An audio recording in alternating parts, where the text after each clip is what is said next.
João capítulo 21, do verso 15 ao verso 19. Há pouco tempo eu preguei nesse texto, mas sobre uma outra ótica. E a Bíblia, ela é tão poderosa, é tão rica, que ela permite a gente olhar para um texto de uma maneira e também olhar de uma outra maneira e aí tirar outras lições, né? Você podia ler comigo? Vamos ficar de pé? Depois você vai ficar sentado mais um pouco aí. Depois você vai ficar sentado, eu vou pregar pelo menos umas 2 horas. Aí você fica sentado. Então você fica de pé um pouquinho agora aí. João 21, do verso 15 ao 19. Vão juntos? Vamos lá? Depois de terem comido, perguntou Jesus a Simão Pedro: Simão, filho de João, amas-me mais do que a estes outros? Ele respondeu: sim, Senhor, tu sabes que te amo. Ele disse: apacenta os meus cordeiros. Tornou-lhe a perguntar pela segunda vez: Simão, filho de João, tu me amas? Ele respondeu: sim, Senhor, tu sabes que te amo. Disse-lhe Jesus: pastorei as minhas ovelhas. Pela terceira vez Jesus lhe perguntou: Simão, filho de João, tu me amas? Pedro entristeceu-se por ele ter dito pela terceira vez: tu me amas? E respondeu-lhe: Senhor, tu sabes todas as coisas, tu sabes que eu te amo. Jesus lhe disse: apacenta as minhas ovelhas. Em verdade te digo, que quando eras mais moço, tu te cingias a ti mesmo, e andavas por onde querias. Quando, porém, fores velho, estenderás as mãos, e outro te cingirá, e te levará para onde não queres. Disse isso para significar com que gênero de morte Pedro havia de glorificar a Deus. Depois de assim falar, acrescentou-lhe: segue-me. Dá para você ler esse final aí comigo? Depois de assim falar, acrescentou-lhe: segue-me. Só até aí. Vamos orar? Senhor, te louvamos mais uma vez, adoramos, bendizemos o teu santo nome. O Senhor é tremendo, o Senhor é maravilhoso, e nós te agradecemos pela tua palavra. A palavra do Senhor é viva e eficaz. A palavra do Senhor se renova a cada manhã. Senhor, abre os nossos olhos para enxergarmos além da letra. Abre os nossos ouvidos para ouvirmos a voz do teu Espírito Santo. E, Senhor, que as minhas limitações não empobreçam a tua palavra. Fala conosco, Senhor, nós oramos, é o nosso clamor, é a nossa oração. Fala conosco, Senhor, em nome de Jesus, amém. Pode se assentar no seu lugar.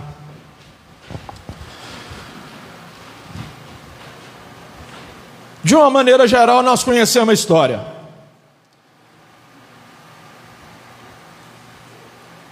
Pedro havia traído Jesus, negado Jesus por 3 vezes.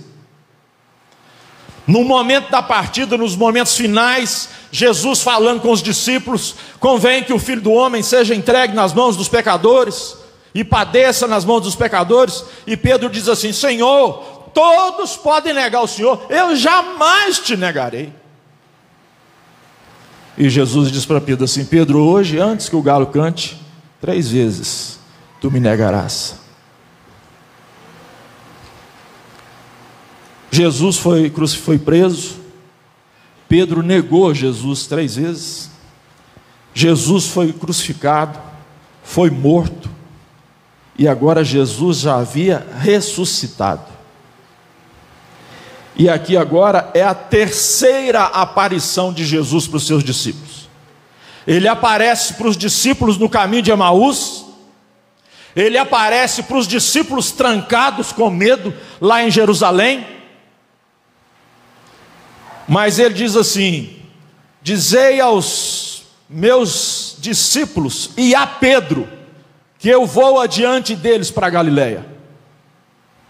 E tudo aqui acontece às margens do mar da Galileia, também chamado mar de Tiberíades. Nós temos aqui 7 dos discípulos que estão pescando, passaram a noite pescando no mar de Tiberíades, e era uma pesca infrutífera. Se você olhar o verso 3, acompanhe, deixa a sua Bíblia aberta comigo.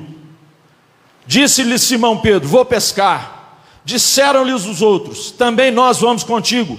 Saíram e entraram no barco, e naquela noite nada apanharam.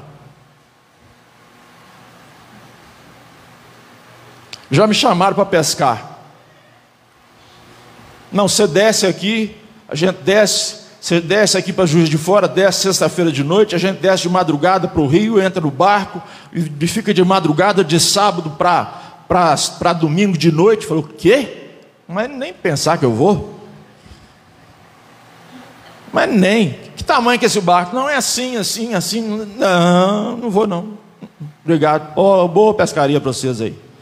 Os pastores amigos meus lá de Juiz de Fora. Sai de Juiz de Fora, vai para o rio pescar, passa a noite, vira a noite no mar lá. Estou fora. Mas aqui, pescadores profissionais. Pescadores profissionais. Passaram a noite pescando e não pegaram nada. E agora estão retornando, madrugada, o dia vai clareando. O dia vai clareando e eles estão retornando sem ter tido resultado nenhum. O resultado foi zero, de uma noite de trabalho. Decepcionados. Eu queria que você tentasse imaginar a decepção no coração dos discípulos. Eu queria que você tentasse imaginar a decepção no coração de Pedro, quando ele diz assim: eu vou pescar.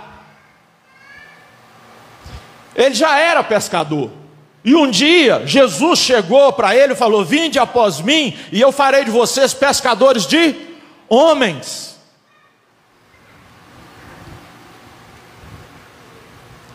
Três anos se passaram.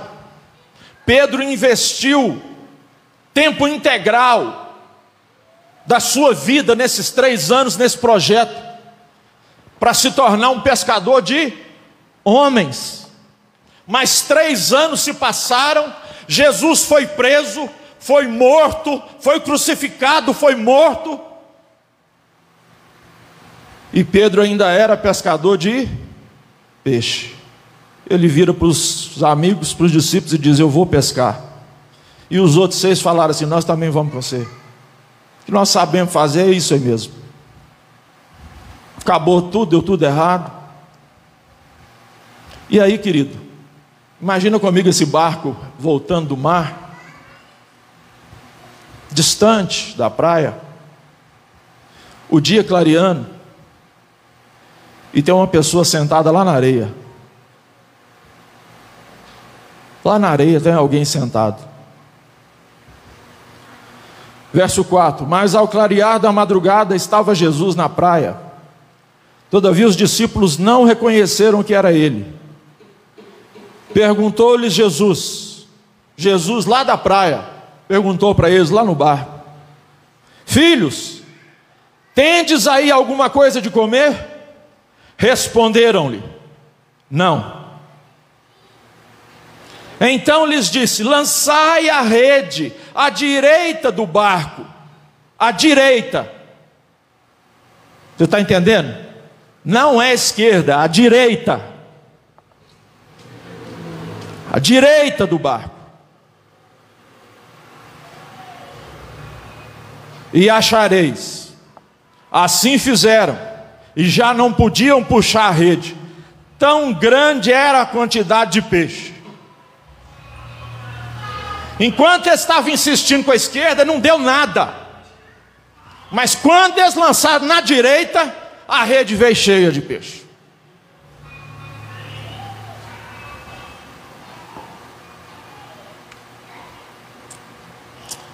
O texto continua dizendo assim: aquele discípulo a quem Jesus amava. Quem é aquele discípulo a quem Jesus amava? João. Olha o que João diz. João diz assim: aquele discípulo a quem Jesus amava disse a Pedro. João disse para Pedro: é o Senhor. João disse para Pedro: é o Senhor, é Jesus. Aquilo remeteu à memória dele no mesmo instante. Lá na primeira pescaria que Lucas relata, lá no capítulo 5, a primeira pescaria que Jesus encontrou com eles, eles haviam trabalhado a noite inteira sem pegar nada, e Jesus mandou eles lançar a rede, e eles falaram: Senhor, sobre a tua nós não pegamos nada, nós trabalhamos a noite inteira, nós somos profissional, nós não somos amador, mas sobre a tua palavra nós lançaremos as redes. Na direita, lançaram a rede. E aí tiveram que chamar outros barcos, de tanto que a rede estava se rompendo, outros barcos tiveram que ajudar. Quando Jesus fala com eles: lança a rede aí à direita, e eles pegam, e a rede vem cheia de peixes.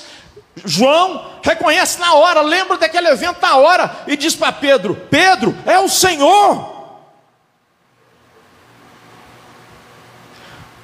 Simão Pedro, ouvindo que era o Senhor, cingiu-se com a sua veste, amarrou o cinto na roupa, porque devia estar despido, e lançou-se no mar. Mas os outros discípulos vieram no barquinho puxando as redes, puxando a rede com os peixes, porque não estavam distantes da terra senão quase 200 côvados, um côvado 45 centímetros, 200 côvados 100 metros aproximadamente.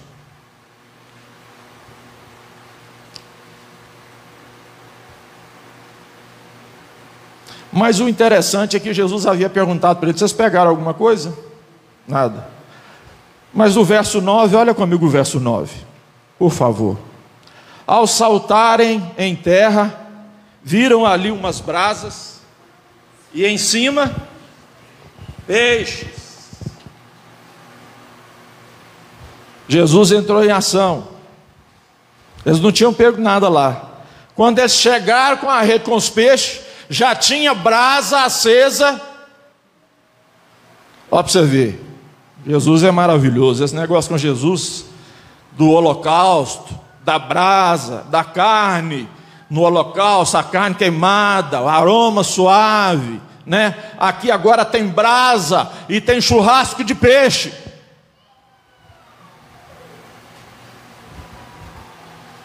Eu já comi um churrasco de peixe uma vez, nossa, na maionese enrolada no papel assim, sabe como é que é?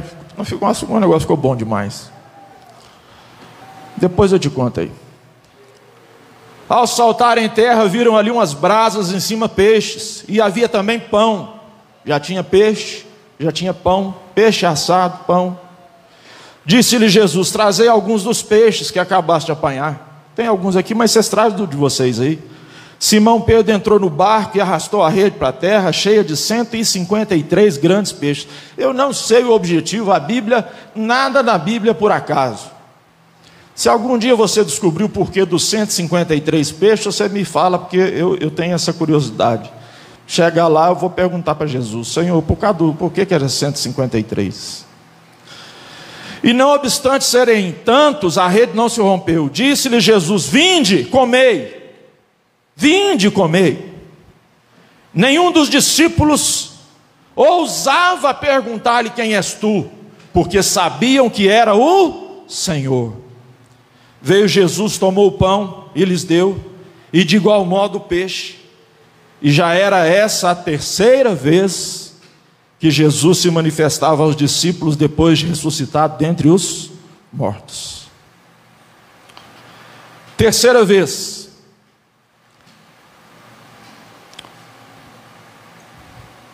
Jesus se apresenta aos seus discípulos e dá ordens: lança a rede do lado direito. Eles obedecem.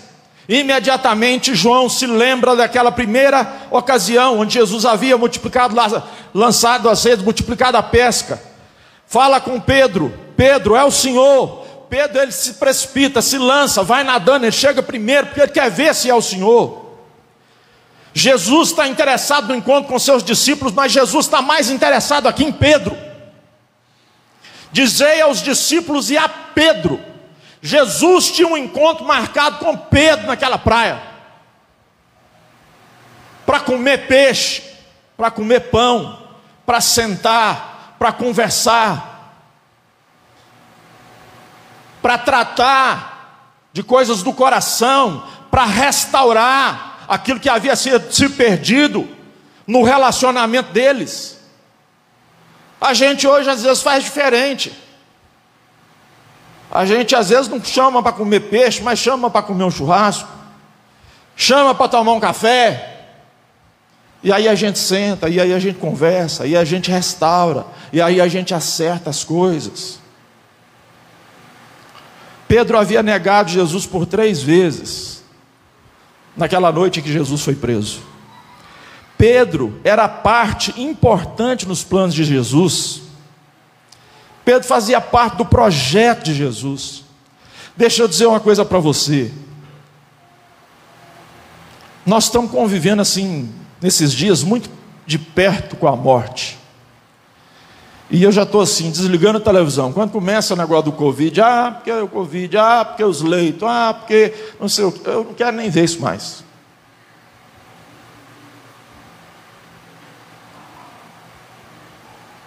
O governo de Minas gastou milhões para fazer um hospital de campanha na Expo Minas. Desarmou o hospital sem usar. E agora, porque não tem leite, porque não tem o quê? Então esse trem está me dando um nervo já. Então quando começa a passar lá, eu já troco de canal, eu não quero ver mais. O fato é que nós estamos lidando assim de perto com a morte. A morte se tornou uma realidade mais próxima de nós. E outro dia eu falei com a Lília, liga a televisão, não sei quantos mortos de Covid. Peguei o celular, falei, não quero ver. Desliguei a televisão, peguei o celular, entrei no Face, de luto lá pro fulano. Falei, não tem condição. É morto na televisão, é morto no Facebook, é morto no WhatsApp, é morto de todo jeito.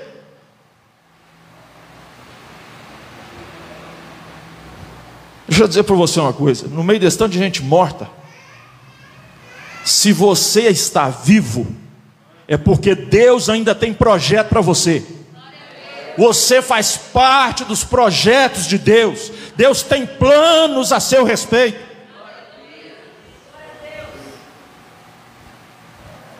Às vezes nós ficamos achando que a vida está difícil, que está tudo muito difícil.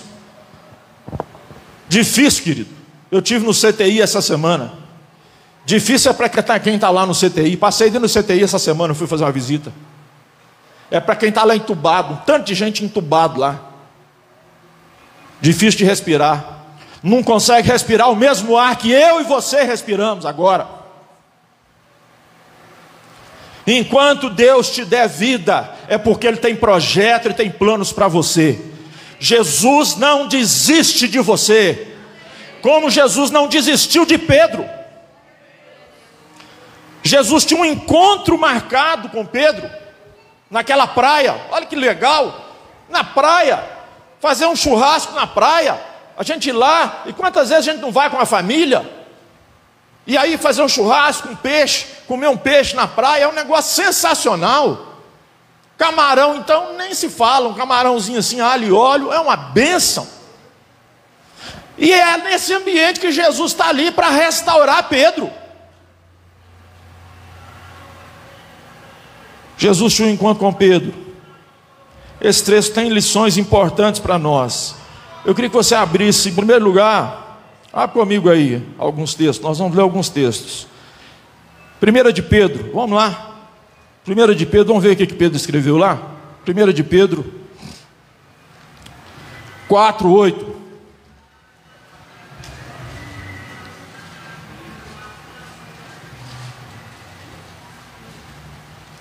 Achou aí? 1 de Pedro, capítulo 4, verso 8.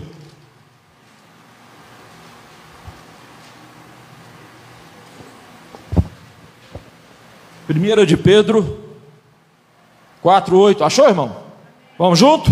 Vamos junto? Acima de tudo, porém, tende amor intenso uns para com os outros, porque o amor cobre multidão de pecados. Deixa eu falar para você. A primeira coisa que Jesus faz aqui com Pedro, Jesus restaura o nosso amor. Jesus restaura o nosso amor. Volta lá. O que Jesus pergunta para Jesus? O que Jesus pergunta para Pedro? Pedro, tu me amas? Pedro responde: sim, Senhor, eu te amo. Aí Jesus pergunta pela segunda vez: Pedro, tu me amas? Sim, Senhor, o Senhor sabe que eu te amo. Quantas vezes que Pedro negou Jesus? Pela terceira vez Jesus pergunta: Pedro, tu me amas? Pedro se entristeceu porque Jesus estava perguntando pela terceira vez. E ele disse: sim, Senhor, o Senhor sabe todas as coisas, o Senhor sabe que eu te amo. Às vezes a gente é muito rápido em julgar Pedro, porque Pedro negou Jesus, mas talvez a gente teria feito coisa muito pior. Pedro estava com seus sentimentos confusos, provavelmente muito envergonhado diante dos outros, por ter traído Jesus, principalmente depois dele ter afirmado que ele daria a própria vida. Se você voltar em João capítulo 3, 27, quando Jesus está falando que ele seria entregue, que ele seria morto, Pedro vai dizer: Senhor, todos podem te negar, mas eu jamais te negarei, eu darei a própria vida, se necessário for. João 3, 27, não precisa sair lá. Esse assunto precisava ser resolvido antes da partida de Jesus, e essa foi a ocasião encontrada por Jesus. Por 3 vezes Jesus pergunta: Pedro, você me ama? Pedro, tu me amas? E ele responde: sim, Senhor, eu te amo. As atitudes de Pedro deixaram marcas profundas no seu coração. O fato dele ter negado a Jesus aqui foi um negócio terrível. O texto diz que após Pedro negar Jesus, ele saiu dali e chorou amargamente. Não foi uma situação que passa assim, de qualquer maneira na vida da gente, mas uma situação que deixa marcas profundas, que precisavam ser tratadas, e Jesus sabia disso. Jesus não tem dúvida de que Pedro ama, mas Jesus queria que o próprio Pedro reconhecesse isso e confirmasse isso. Jesus sabia que Pedro amava. Talvez com medo de encarar a situação, Pedro é rápido na sua resposta: sim, Senhor, tu sabes que eu te amo. Isso se repete pela segunda vez, mas na terceira vez Jesus consegue a atenção de Pedro que ele precisava. E o texto diz que ele se entristece profundamente, e ele diz: Senhor, tu sabes todas as coisas, o Senhor sabe que eu te amo.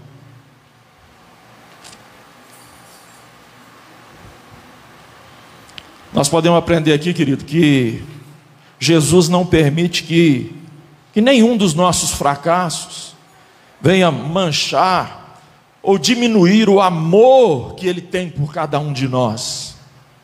Jesus nos ama do jeito que nós somos, Ele nos recebe do jeito que nós somos, mas Ele quer tratar conosco, e Ele precisa tratar conosco, Ele quer tratar conosco como Ele tratou com Pedro. Ele podia simplesmente entender, ele sabia que Pedro o amava e deixar como a coisa estava, mas ele vai ao encontro de Pedro.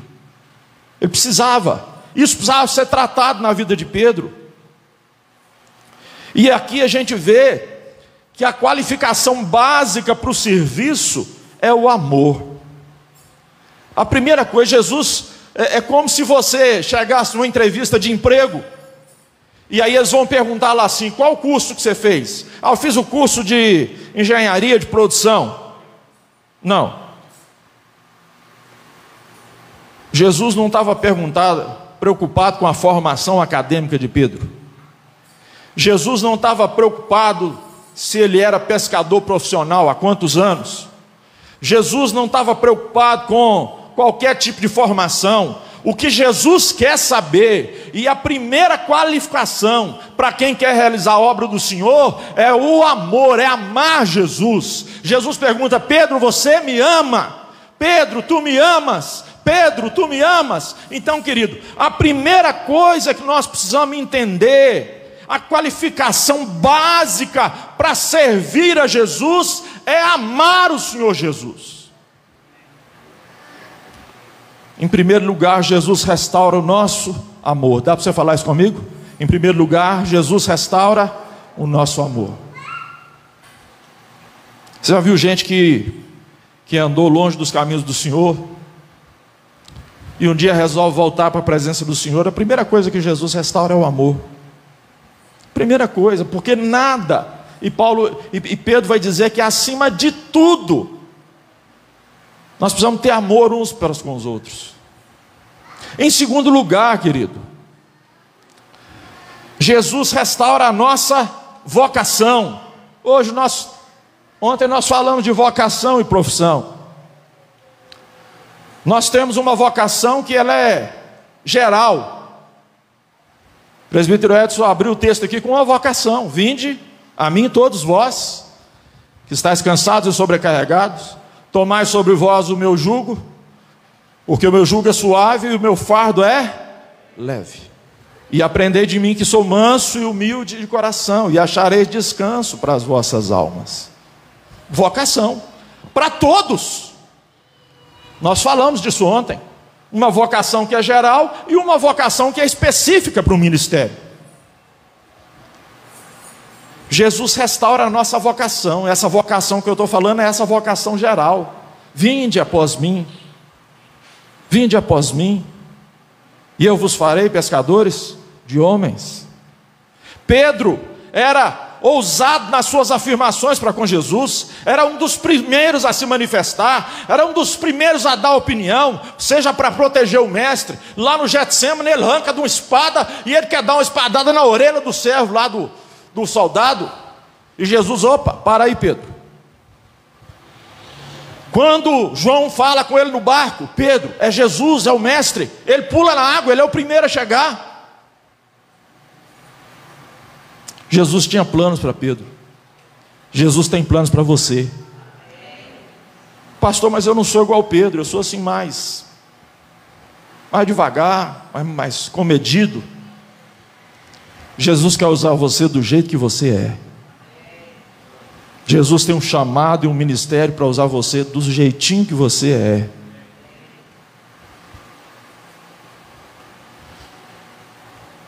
Depois da traição, é certo que Pedro já não tem mais a mesma ousadia, já não tem mais a mesma segurança, já não tem mais aquela mesma certeza de que seria um instrumento poderoso nas mãos de Deus. Tudo isso havia se perdido naquela noite fatídica, quando ele negou o Senhor Jesus.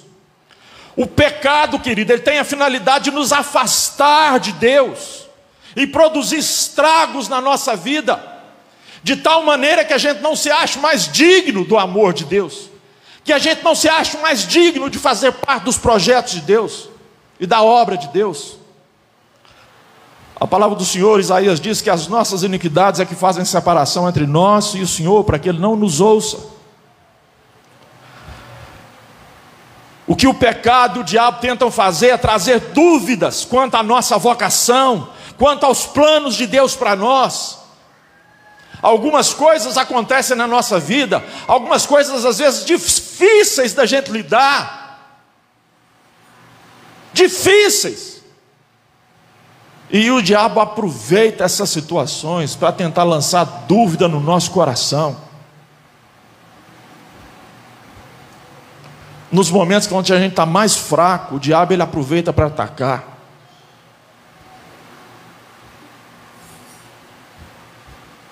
Pedro pastoreia e apacenta as minhas ovelhas. Essa foi a resposta de Jesus a cada resposta de Pedro. Jesus pergunta: Pedro, tu me amas? Sim, Senhor. Então apacenta as minhas ovelhas. Pedro, tu me amas? Sim, Senhor. Então apacenta os meus cordeiros. Pedro, tu me amas? Sim, Senhor. O Senhor sabe de todas as coisas, o Senhor sabe que eu te amo. Então, Pedro, apacenta as minhas ovelhas. Em primeiro lugar, querido, Jesus restaura o nosso amor. Em segundo lugar, Jesus restaura a nossa vocação, restaura o nosso ministério, restaura nosso desejo de servir ao Senhor, de fazer parte da obra do reino de Deus. Restaura o nosso desejo de sair do banco. Deus tem ministério, Deus tem trabalho para você servir essa igreja. Você só precisa descobrir o lugar. Qual o seu ministério? Deus está restaurando ministérios nessa noite. Quantas vezes eu ouvi essa semana: pastor, às vezes a gente está desanimado. Ouvi de líderes essa semana: às vezes a gente está desanimado, a gente dá uma desanimada. Aí eu falei com você: você não é o único não, meu filho. Entra na fila aí que às vezes eu sou o primeiro. Mas aí, querido, Jesus vem ao nosso encontro. Quando Ele percebe que a gente precisa, nos momentos mais difíceis, nos momentos mais de desânimo, quando a gente está achando que não tem valor, quando a gente está achando que nada dá certo, quando a gente está achando que não vai dar nada certo, Jesus entende a nossa necessidade e Ele vem ao nosso encontro. Ele vem ao nosso encontro. Ele restaura o nosso amor. E aí restaura o nosso ministério, restaura a nossa vocação. Que nessa noite o Senhor restaure o seu ministério. Gente que parou por alguma razão parou, freou. Deus pode restaurar nessa noite. Pedro, pastorei as minhas ovelhas. O amor de Jesus, querido, não permite que Ele descarte um dos seus amigos. Mesmo decepcionado, mesmo que Pedro tenha negado, Jesus vai ao encontro dele. Jesus quer restaurar Pedro. O reino de Deus, querido, é diferente do reino desse mundo. O que as pessoas, muitas vezes as pessoas, nós somos vistos como produtos descartáveis. O mundo nos vê como produtos descartáveis. Quantas vezes a gente vê aí, a pessoa vai chegando a uma certa idade, faltando pouco tempo para aposentar, a empresa manda embora. Misericórdia nenhuma, é zero. Ninguém está nem aí. E agora, com 60 anos, vai arrumar emprego aonde? Vai fazer o quê? Porque lá fora o mundo vê a gente como descartáveis. Mas no reino de Deus não é assim. Jesus não tem lata de lixo. Ele vai atrás da gente para nos restaurar, para restaurar o nosso amor, para restaurar o nosso ministério. Ele não desiste de nós. O pródigo estava lá no chiqueiro, e o texto diz que ele caiu em si. Quem é que faz a pessoa cair em si? O Espírito Santo de Deus. Falou assim: olha, na casa do meu pai os trabalhadores têm pão com fartura. Vou voltar. Reino de Deus, querido, é lugar de esperanças restauradas, vidas restauradas, famílias restauradas, sonhos restaurados, projetos restaurados, ministérios restaurados. Quantos que andam perambulando pelas igrejas, ou mesmo os que estão afastados da igreja, porque um dia erraram e agora já não se julgam mais dignos, importantes para poder fazer a obra do Senhor. Jesus não tem lata de lixo, querido. Jesus está sempre pronto para restaurar o nosso amor, para restaurar a nossa vocação, o nosso ministério. Renova a minha vocação e o meu dever diante de Jesus, e a qualificação básica para o serviço, que é o amor. Então, em primeiro lugar, querido, Jesus restaura o nosso amor. Em segundo lugar, Jesus restaura a nossa vocação. Em terceiro lugar, Jesus restaura os nossos valores. Jesus restaura os nossos valores. Jesus havia ensinado muito sobre valores no reino de Deus para os seus discípulos. Algumas vezes Jesus pegou eles discutindo entre si quem era o maior entre si. E Jesus respondeu que aquele que quiser ser o maior, seja aquele que serve, que sirva. O reino de Deus é loucura para esse mundo. Porque no reino de Deus o maior é o que serve. Quem quiser ganhar a sua vida, vai perdê-la. Quem não se tornar como uma criança, não pode entrar no reino de Deus. É possível que muitas dessas lições passaram talvez desapercebidas pelos discípulos, mas Jesus agora tem uma oportunidade derradeira de ensinar Pedro mais uma vez sobre os custos do verdadeiro discipulado. Jesus coloca em perspectiva aqui os valores do reino de Deus. Jesus contrasta agora duas condições da humanidade: a juventude e a velhice. Vamos ler o texto? Versículo 18. Em verdade te digo que quando eras mais moço, verso 18, João 21, verso 18. Em verdade te digo que quando eras mais moço, tu te cingias a ti mesmo e andavas por onde querias. Mas quando, porém, fores velho, estenderás as mãos, e outro te cingirá e te levará para onde não queres. Disse isso para significar com que gênero de morte Pedro havia de glorificar a Deus. Depois de assim falar, acrescentou-lhe: segue-me. Na primeira leitura desse texto eu fiquei assim um pouco assustado. Na primeira agora, preparando esse sermão, porque eu já li esse texto várias vezes e eu nunca tinha percebido isso.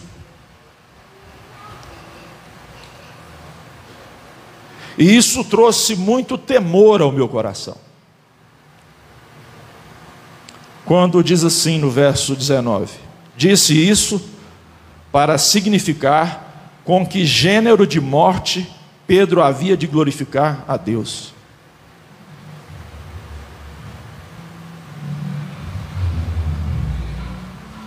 E isso está dizendo para mim, para você, que até o jeito da gente morrer pode ou não glorificar a Deus. E eu, quando li esse texto, eu orei e falei: Senhor, que na minha morte o Senhor seja glorificado. E o apóstolo Paulo já havia dito lá em Romanos: se vivemos, para o Senhor vivemos. Se morremos, para o Senhor morremos. Quer pois vivamos ou morramos, somos do Senhor. Agora, querido, então que a nossa morte glorifique a Deus. Que Deus seja glorificado até na nossa morte.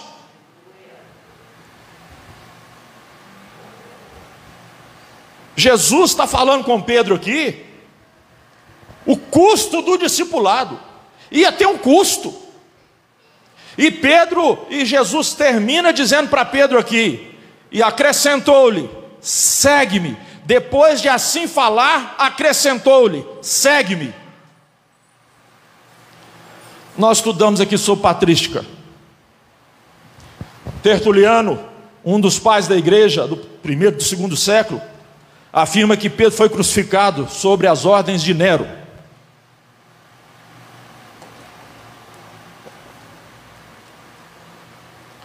Eusébio, um outro pai da igreja, da patrística que nós estudamos aí, vai reportar e vai dizer e registrar que com a ordem para que Pedro também fosse crucificado, ele pediu para que fosse crucificado de cabeça para baixo, porque ele não se achou digno de morrer da mesma forma que Jesus. Nós temos documentos históricos da igreja que dizem isso. Tem um custo, irmão. Seguir Jesus tem um custo. Viver na presença do Senhor tem um custo para nós. O que tem importância para Jesus é o tipo de vida que a pessoa está levando. E se essa vida vai culminar numa morte que glorifique a Deus, como foi a própria vida de Jesus, será que a vida que nós estamos levando aponta para uma morte que vai glorificar o Senhor? Ou nós vamos morrer apavorados com medo da morte? Tem crente trancado dentro de casa, tem crente apavorado, com medo de morrer. Eu não estou falando que nós não temos que tomar os cuidados, temos. Tem uma vacina chegando aí, um dia vai chegar na gente essa vacina aí. Mas eu quero dizer para você que não é a vacina que vai te livrar, é o Deus que te criou, que te sustenta e que diz que todos os seus dias estão escritos e determinados. É o mesmo Deus que te sustentou até aqui, que te guardou até aqui. Se for, olha, irmão, nós fazemos um negócio todo errado. Você pegar a máscara, tem que pegar com a pontinha, naquela cordinha, não pode encostar na máscara, não pode no que, eu sei o que. Aí você chega em casa, joga a máscara para lá, o outro, quem que é essa máscara? É minha, não, aquele trem. É Deus que guarda a gente.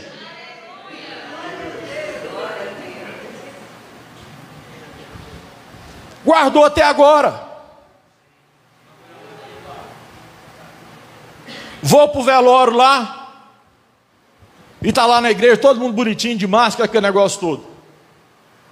Quando nós vamos para a roça, começa lá, frita uma linguiça de porco, frita uma carne de lata, e o negócio, e faz um arroz, e uma comida, e aquilo o povo começou, embolou, e tinha umas 50 pessoas comendo.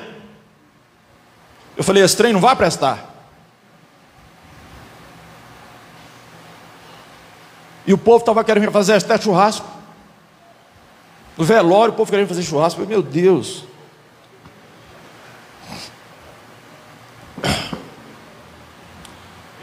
Aí me ligaram de lá. Ó, toma cuidado. E na casa que eu fiquei, na casa da minha prima. Ó, a Yara tá com Covid, fulano tá com Covid, Deval tá com Covid, o pastor tá com Covid, não sei quem, a turma que estava lá, todo mundo com Covid. Você toma cuidado aí. Eu peguei dengue. Todo mundo pegou a Covid lá, eu peguei dengue. E estou moendo, sentindo dor, corpo ruim ainda. Irmão, não é a vacina, não é a máscara, é Deus que cuida da gente. É Deus que cuida da gente. Nós precisamos viver uma vida que glorifique o Senhor. Nós não podemos ter medo da morte. Eu já cansei de falar isso aqui. Eu não tenho medo da morte. Meu medo da morte é zero. A minha preocupação é com quem fica. Se vai ficar assim, né, uma condição tranquila. Mas comigo a minha preocupação é zero. Eu sei que na hora que eu fechar os olhos aqui, eu vou abrir na presença do Senhor lá em cima. O crente, ele precisa ter essa convicção. Não dá para entender um crente que na hora diante da morte ele se acovarda. Aqui esse texto está dizendo que até na morte nós podemos glorificar e devemos glorificar o Senhor. Mas antes de glorificar o Senhor na morte, glorifique o Senhor na vida, na sua vida. Viva de maneira que Deus seja glorificado.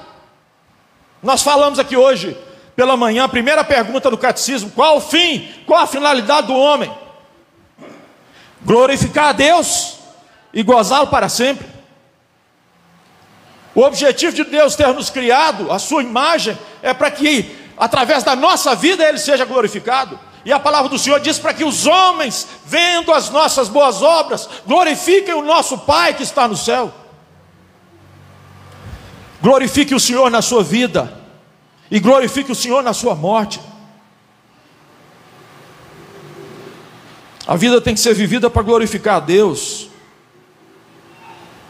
Isso só acontece quando eu sei quem eu sou, a minha identidade em Deus e o Deus que eu sirvo, o Senhor que eu sirvo. Querido, em primeiro lugar, Deus restaura o nosso amor. Em segundo lugar, Jesus restaura a nossa vocação, o nosso ministério. E em terceiro lugar, Jesus restaura os nossos valores. Nós precisamos pensar em todas essas coisas. Nós precisamos pensar como nós estamos vivendo a vida. Qual a nossa escala de valores? O que é importante para nós e o que não é importante? Nós estamos vivendo uma geração, eu não sei você, mas a turma da minha geração aí está vivendo uma geração aí, quando você olha, aquele artista morreu, aquele cantor morreu, aquele não sei o que morreu, E assim o povo da nossa geração todo morrendo. Uai, nós estamos nessa fila aí também, irmão. Nós precisamos restaurar os nossos valores. Jesus quer restaurar os nossos valores. O que é importante para nós? Você está trabalhando igual um doido, para morrer e deixar as coisas aí, vai ficar tudo aí. E às vezes você deixa até de servir o Senhor, por causa de trabalho, por causa de dinheiro. Eu sei que todo mundo precisa trabalhar, não estou falando que a gente não precisa trabalhar. Pode vir cá, João. Eu quero concluir. Empolguei aqui, já fui longe.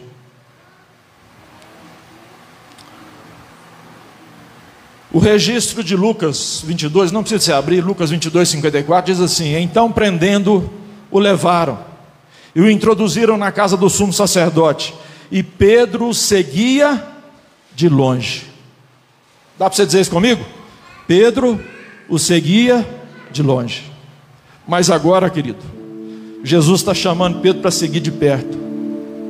Pedro, segue-me. O texto diz aqui,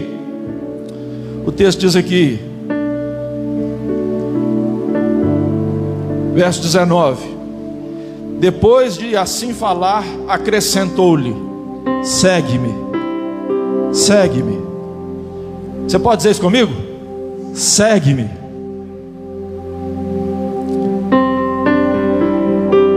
Pedro teve o seu amor restaurado. Pedro teve o seu ministério, a sua vocação restaurada. Pedro teve os seus valores restaurados. Ele sabia que haveria um custo para servir a Jesus. Jesus renova com Pedro a sua relação de amizade, de amor, a sua disposição de ter Pedro do seu lado. E ele diz para Pedro: segue-me, mais uma vez. Significa uma restauração completa. Segue-me significa que Pedro estava completamente restaurado, que Deus não ia levar mais em conta os pecados, que Jesus já não estava mais levando em conta o que ele tinha feito. Todos os pecados foram perdoados por causa da graça infinita do Senhor Jesus. E o apóstolo Paulo, escrevendo aos Coríntios no capítulo 5, verso 17, ele dizia assim: se alguém está em Cristo, é nova criatura, as coisas antigas já passaram, e eis que tudo se fez novo.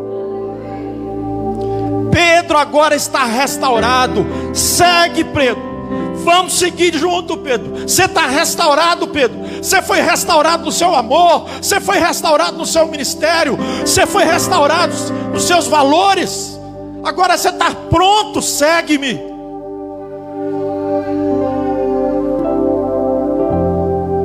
Continue a seguir. O verbo usado aqui no grego traz essa ideia de continuidade. Continue a seguir. A vida com Cristo exige perseverança.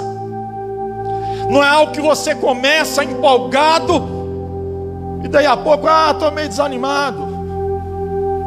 Continue a seguir. Traz a ideia de perseverança. Vão haver lutas.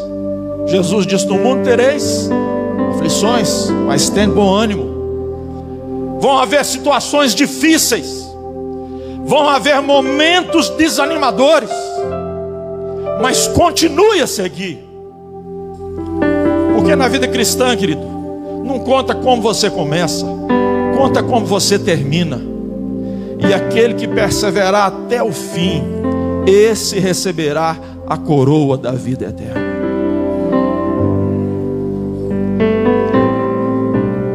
Pedro havia seguido o mestre no passado, mas não foi persistente. Na hora que precisou, ele não foi persistente.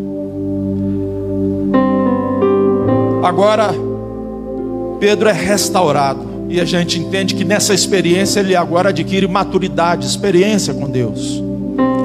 As crises, as nossas lutas produzem maturidade na nossa vida. E agora Pedro está pronto para ser usado. O capítulo de João termina com a restauração de Pedro.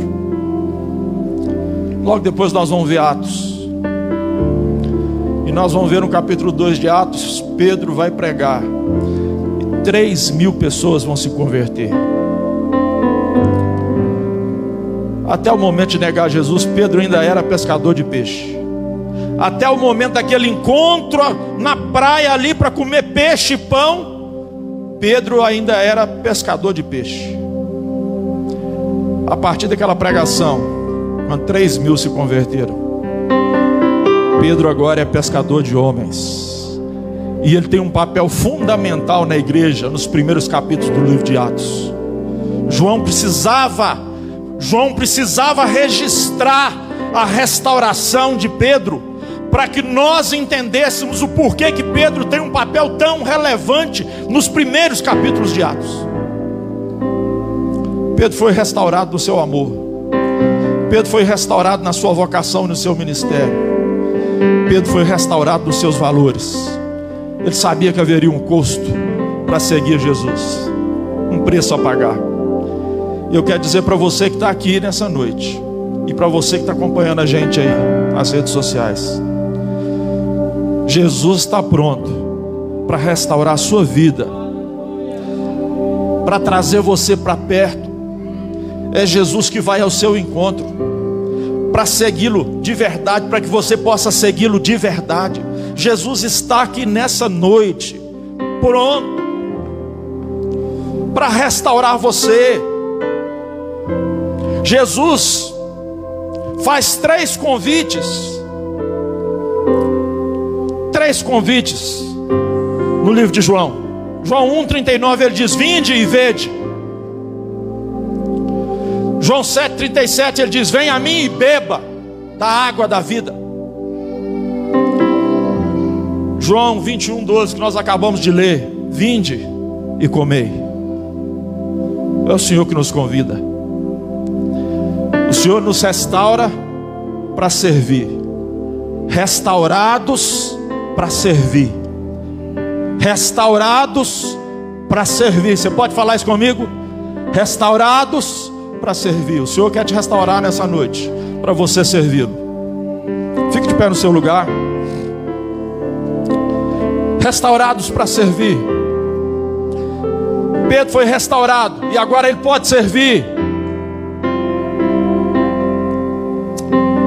Eu queria orar por você. Quem sabe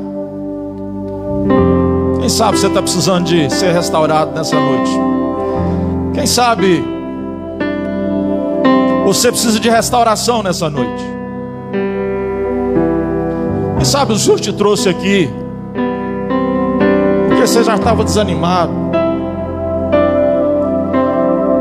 e o Senhor quer restaurar você, restaurar a sua vida, e dizer para você: segue-me, continue a seguir. Eu quero orar por você.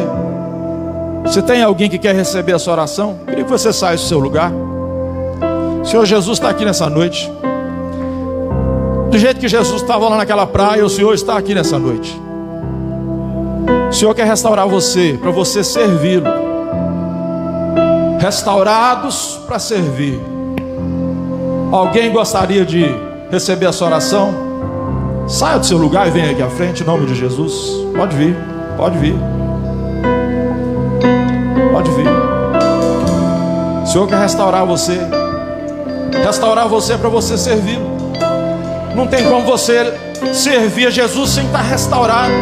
Restaurado no seu amor, restaurado na sua vocação, na sua convicção de ministério, restaurado nos seus valores, viver os valores do reino de Deus. Vamos orar por esse povo aí? Estende as suas mãos, quem ficou nos bancos aí. Senhor, muito obrigado, porque o Senhor é poderoso. A palavra do Senhor é poderosa. A palavra do Senhor é martelo que esmiuça a penha. A palavra do Senhor quebranta os corações. Senhor, em nome de Jesus, nós te louvamos por essas vidas, por cada vida aqui na igreja, porque nós cremos que a palavra do Senhor não volta vazia. Te pedimos para que essa palavra gere fruto na vida do teu povo, mas de maneira especial na vida desses aqui. Restaura, Senhor, aquele que entrou aqui desanimado, traz ânimo novo, um vigor novo. Restaura o amor pelo Senhor, restaura o amor uns pelos outros, restaura, Deus, a vocação, a convicção do chamado, restaura, Senhor, os valores do reino. Nós vivemos nesse mundo, mas não somos desse mundo. Senhor, nos ajuda a viver os valores do reino do Senhor, ó Deus, e seguir o Senhor com perseverança,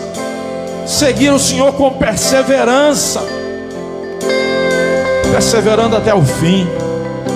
Abençoa, Senhor, cada vida aqui, sonda cada coração, toca na vida dos teus servos aqui, traz um renovo do Senhor, que eles sejam renovados para servir,